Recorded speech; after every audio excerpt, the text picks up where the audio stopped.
You're in Paris. It's a perfect evening. The Eiffel Tower is lit up gold against a deep blue sky. People are laughing at outdoor cafes. Someone nearby is eating a croissant. The Seine River is reflecting the city lights like a mirror. Everything is beautiful. Everything feels alive. And right now, at this exact moment, you are standing directly on top of 6 million dead human beings. 6 millions. And almost no one talks about it. Stay with me here, because what I'm about to tell you is 100% real. No myths, no conspiracy theories.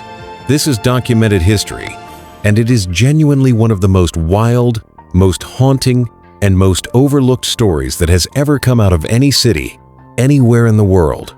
This is the dark secret of Paris. Let's go. To really get what happened here, we need to rewind. We're going back to Paris in the 1700s, and I want you to forget everything you picture when you hear the words Paris and 1700s.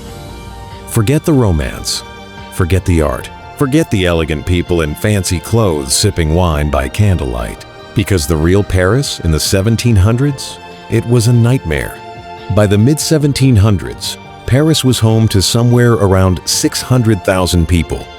That made it one of the most crowded cities on the entire planet at that time. And all 600,000 of those people were packed into a city with no running water, no real sewage system, no garbage collection, and no concept of public sanitation as we understand it today. Waste of every kind, human, animal, industrial, went directly into the streets. The Seine River, which today looks like this beautiful romantic waterway cutting through the heart of the city, was essentially an open sewer. Disease was everywhere. Cholera, typhoid, dysentery, you name it. People died constantly. And not just occasionally constantly. The death rate in 18th century Paris was staggering by modern standards. Which brings us to the actual problem. All those people dying, they had to go somewhere. For centuries, we're talking going back to the medieval era, Parisians buried their dead in church graveyards scattered throughout the city. These were small plots of land, most of them right in the middle of dense neighborhoods, surrounded by homes and shops and schools on all sides. And for a long time, it worked fine. The city was smaller, the population was manageable, people died, they got buried, the ground absorbed everything, life went on. But then Paris kept growing and growing and growing. And those small graveyards, they never got bigger. By the 1700s, the situation had gone from bad to genuinely catastrophic. These graveyards were so overcrowded that bodies were being stacked on top of each other, sometimes with less than a foot of soil between them and the surface. In some of the older sections, the ground had physically risen 3, 4, sometimes 5 feet over the centuries, just from the sheer accumulation of human remains underneath. But the worst one, the absolute worst, was a place in the heart of the city called Les Innocents. Les Innocents had been Paris's primary burial ground since roughly 700 AD. You read that right, 700 AD. For over 1,000 years, generation after generation of Parisians had been going into that same patch of ground. By the 1780s, it had become something that's genuinely hard to describe without making your stomach turn. The soil at Les Innocents had become so completely saturated with decomposed human remains that it had transformed into this thick, dark, almost liquid substance. Locals described a smell so overwhelming that it was impossible to spend more than a few minutes near the cemetery without getting physically ill. Residents living in the buildings adjacent to Les Innocents were reporting the decomposed material was seeping through their basement walls, their actual basement walls. People were getting sick. People were dying. And a growing number of city officials were starting to realize that the graveyard situation wasn't just unpleasant, it was an active, ongoing public health emergency that was killing people. Something had to be done. But what do you do when you have a city sitting on top of centuries worth of the dead? What do you do when the problem isn't just one graveyard, but dozens of them, all over the city, all in the same condition? What do you do with millions of people who are already buried? As it turns out, one man had an answer. Before we get to that answer, There's something important you need to understand about Paris that most tourists never think about. Underneath this city, underneath every street, every building, every metro line, every cafe, every museum, there is an enormous network of underground tunnels. We're talking about 186 miles of passages, 300 kilometers, carved out of solid limestone, stretching and here's where these tunnels came from. For centuries, going back to the Middle Ages, Parisians had been quarrying limestone from beneath the city to use as building material. All those beautiful pale stone buildings that give Paris its iconic look, the ones that tourists photograph constantly, a massive percentage of them were literally built from rock dug out of the ground directly underneath the city itself. Think about that for a second. Paris is, in a very literal sense, a city built out of its own underground. The ground was hollowed out to build the buildings above. By the 1700s, the quarrying had been going on for so long that the tunnel network beneath Paris was vast and largely abandoned. Nobody was really using these tunnels for anything. They were just sitting there in the dark, cold, wet, empty, and extending for miles in every direction. Until a city official named Charles Axel Guillemot looked at these two problems, the overflowing graveyards above and the empty tunnels below, and connected them. His proposal was straightforward but radical. Move the bodies underground. Take the remains from every overcrowded graveyard in the city and transfer them into the abandoned quarry tunnels. Solve the public health crisis. Clean up the graveyards. Use the underground space for something that served the city. The Paris City Council reviewed the proposal. They debated it, and in 1786, they approved it. And then they made a decision that I find equal parts practical and deeply strange. They decided not to tell anyone. There was no public announcement, no newspaper coverage, no town halls, no official communication to the citizens of Paris about what was about to happen beneath their feet. Instead, starting in April of 1786, something began happening in the city every single night. After dark, usually well after midnight, when the streets were as empty as they ever got a procession would form, hundreds of workers, hired specifically for this task, would gather at the entrances of the overcrowded graveyards. They would begin carefully excavating the remains, loading bones onto wooden carts, moving quietly through the dark streets of the city by torchlight. And at every single transfer, without exception, there were priests present, Catholic clergy, walking alongside the carts, blessing the remains as they were moved, singing funeral hymns in the darkness, performing last rites for people who had already been buried for decades, some for centuries. Picture that scene. Really picture it. It's 2 in the morning in 1786. The streets of Paris are dark except for the flickering of torches. Hundreds of workers are moving slowly through the narrow cobblestone alleys, pushing carts loaded with human bones. And alongside them, priests are chanting in Latin, their voices echoing off the stone buildings. This was not a small operation. The city officially tried to keep it quiet, but you cannot move that many people through a city that size in the middle of the night without people noticing. And they did notice. The story spread through Paris in whispers. People talked. Some were terrified. Some were grateful that the city was finally doing something about the graveyard situation. Some thought the whole thing was deeply wrong, but the operation kept going. Night after night after night. It continued for 2 full years. When it was finally complete, somewhere between 6 and 7 million sets of human remains had been transferred into the tunnels beneath Paris. 6 to 7 million people. I want you to really sit with that number for a second, because it's almost impossible to fully process the current population of the entire city of Paris, not the suburbs. Just the city itself is around 2.1 million people. The remains underneath Paris represent roughly 3 times the current living population of the city, all resting in the dark below. Now, here's where the story takes a turn that nobody really expected. The original plan was purely practical. Move the remains underground. Get them out of the graveyards. Solve the public health crisis. That was it. But in the early 1800s, a man named Louis-Étienne Ricard de Thury was appointed to oversee the management of the underground ossuary, which is the official term for what the tunnels had become. And Ricard de Thury had a completely different vision for what this space could be. He didn't see a dumping ground. He saw a memorial. Under his direction, workers spent years carefully arranging the remains that had been transferred into the tunnels.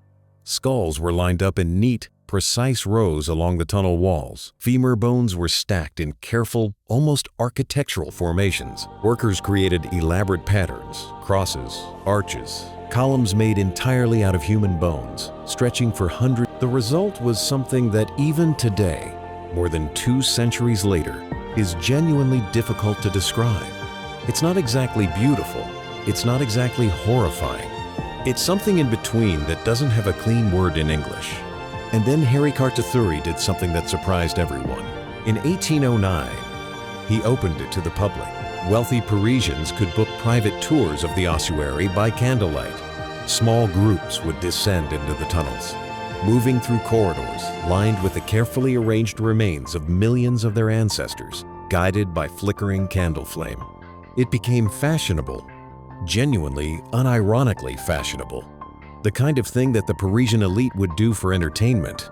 In 1897, and this is a real thing that actually happened, a concert was held in the Catacombs. A full orchestra performed to an audience of guests who sat surrounded on all sides by walls of human skulls and bones. The acoustics, by all accounts, were extraordinary. In the 20th century, the spaces hosted everything from fashion shoots to underground raves to secret dinner parties. There is something very specifically French about the fact that this city took a mass underground burial chamber and turned it into a venue. But we need to talk about the darker chapters, because the catacombs didn't just hold the remains of ordinary Parisians who died of natural causes. The French Revolution broke out in 1789, just 3 years after the bone transfer operation began. And the revolution was producing bodies at a rate that was almost impossible to keep up with. The guillotine alone executed somewhere between 16,000 and 40,000 people during the period known as the Reign of Terror. Add to that the street violence, the prison massacres, the political executions, the military casualties, and Paris was dealing with a death toll that overwhelmed even its already overwhelmed burial infrastructure.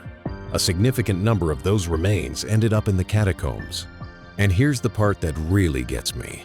Among those remains, almost certainly, are the bones of some of the most famous figures of the revolution itself. Robespierre, the man who orchestrated the Reign of Terror and then was himself guillotined when the tide turned against him. Danton, Marat, revolutionary leaders, counter-revolutionary victims, ordinary citizens caught in the violence, all of them, most likely, somewhere in those tunnels. There are no plaques, no labels, no way to know whose skull is whose. Everybody ends up anonymous in the dark. Then came the Second World War. When Nazi Germany occupied Paris in 1940, the catacombs became a battlefield in an entirely different kind of war. The French resistance, the network of civilians and soldiers who secretly fought back against the occupation, used the tunnel system as their underground headquarters. They held secret meetings in the tunnels, stored weapons and ammunition, set up communication networks, printed and distributed underground resistance newspapers from hidden rooms deep in the limestone passages. The Germans, simultaneously, were doing almost exactly the same thing in different sections of the same tunnels. They built bunkers in the catacombs, used the passages for secure communication lines, stored military equipment underground. So you had, in the same network of tunnels, 2 opposing forces, one fighting for the liberation of France, one fighting to hold it under occupation, sometimes operating just a few hundred feet away from each other.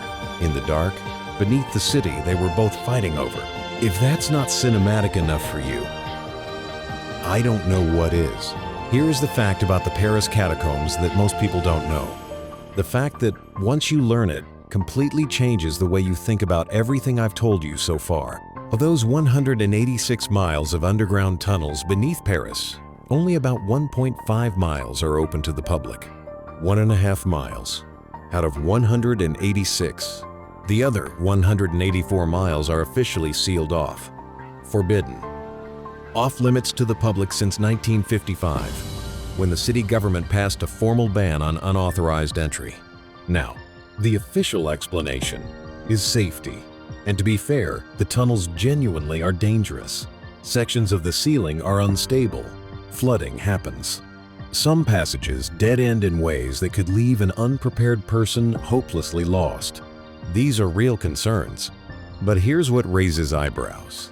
The city of Paris employs a dedicated police unit whose entire job, their only job, is to patrol the catacombs and catch unauthorized visitors. Parisians have given these officers a nickname, the Cataphiles, a combination of catacombs and the French slang word for cops.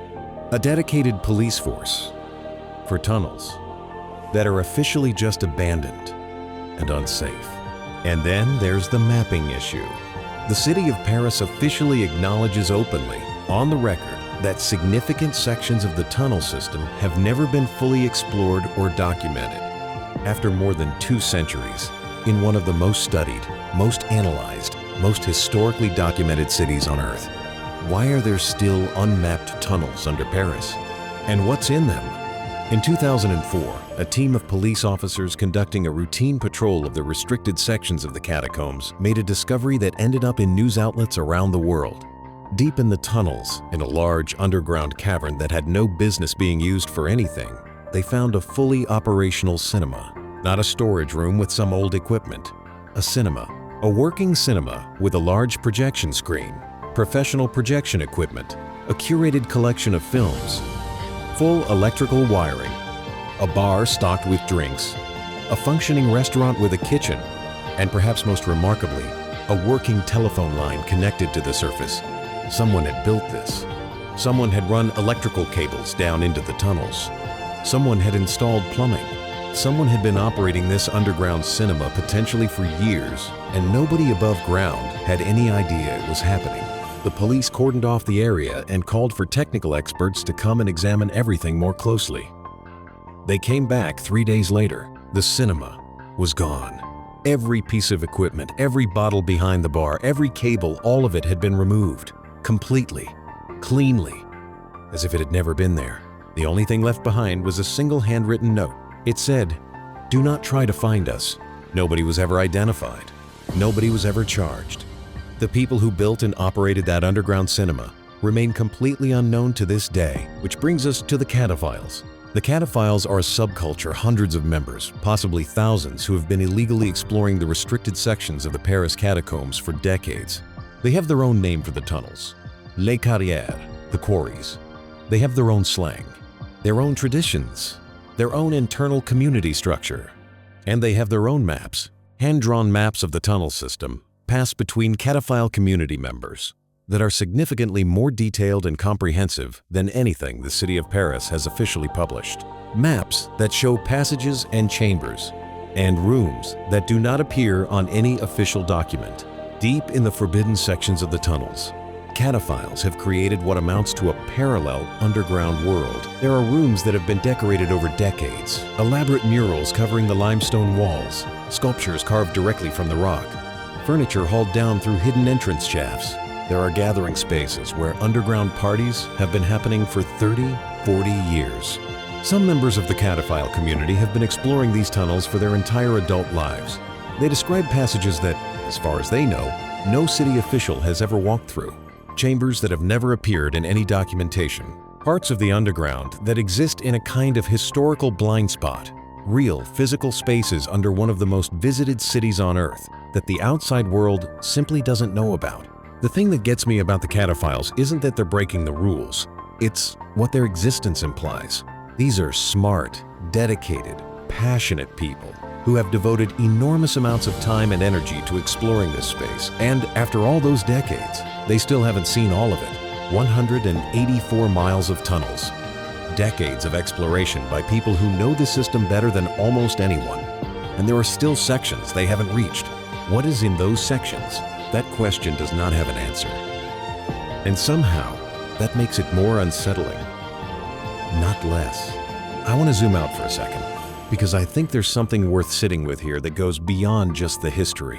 Paris spends enormous resources projecting a particular image to the world. The fashion, the food, the culture, the architecture. And that image is real. Paris genuinely is one of the most beautiful and culturally rich cities on Earth. I'm not dismissing any of that.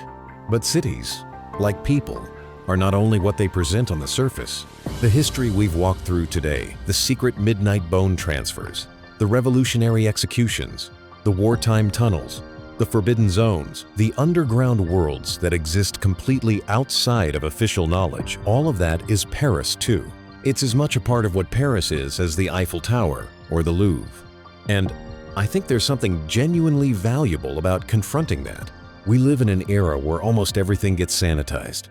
History gets cleaned up, the uncomfortable parts get minimized, the dark chapters get footnoted. We're very good, as a culture, at presenting the highlight reel and editing out everything else. The catacombs don't let you do that.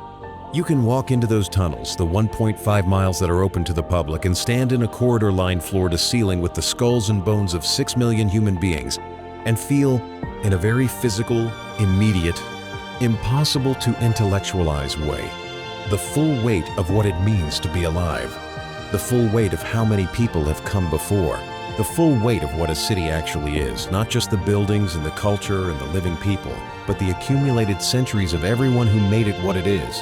That's not comfortable. It's not supposed to be comfortable, but there is something deeply honest about it. Something that most modern cities, with their curated tourist experiences and their carefully managed historical narratives, don't give you.